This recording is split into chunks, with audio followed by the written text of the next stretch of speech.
Hai hai hai, jumpa lagi dalam channel Teacher Rita.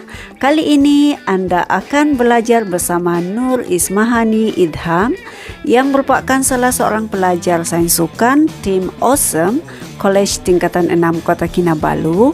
Beliau akan berkongsi dengan Anda tentang topik 9.4 perkembangan motor.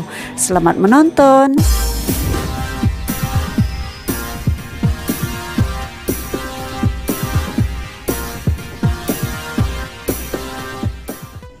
Hai, nama saya Nur Ismahani dari BK 17. Hari ini saya akan membentangkan bab 9.4 yaitu perkembangan motor. Perkembangan motor ialah bidang kajian yang berkaitan dengan perubahan dalam prestasi motor hasil interaksi manusia dengan persekitaran yang berlaku sepanjang hayat. Terdapat 5 fasa perkembangan motor yang telah saya pelajari.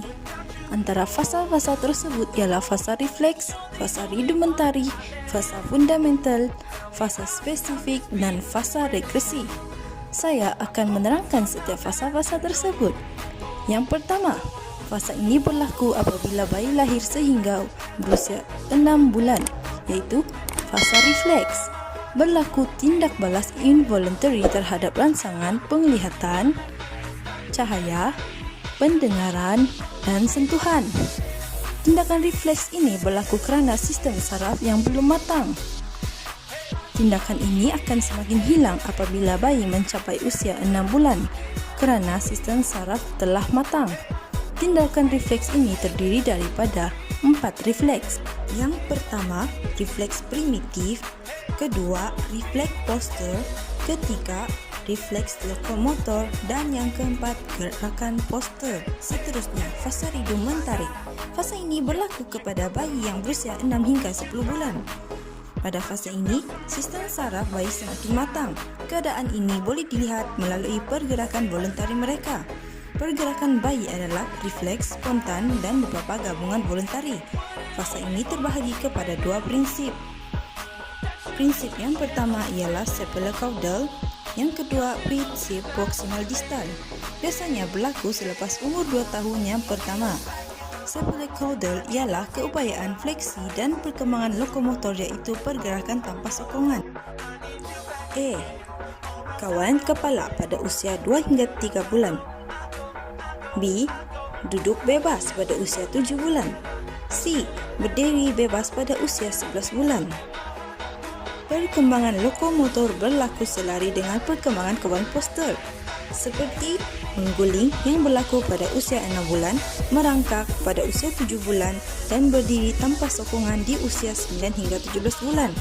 Prinsip yang kedua iaitu proximal distal. Prinsip ini ialah perkembangan luar atau peringkat perkembangan keupayaan manual. Pada tahap ini ialah tingkat pencapaian kemampuan manipulasi objek dengan menggunakan tangan pada usia 3 dan 4 bulan, serta kemahiran manual seperti genggam dan capai yang biasanya berlaku pada akhir tahun pertama. Dan yang ketiga, fasa fundamental dari umur 2 hingga ke umur 7 tahun. Terdapat 3 jenis asas kemahiran motor yang berlaku pada fasa ini, iaitu kemahiran lokomotor, bergerak, dan berubah tempat. Kemahiran bukan lokomotor setempat, dan yang terakhir ialah kemahiran manipulatif, iaitu mengawal objek dengan tangan.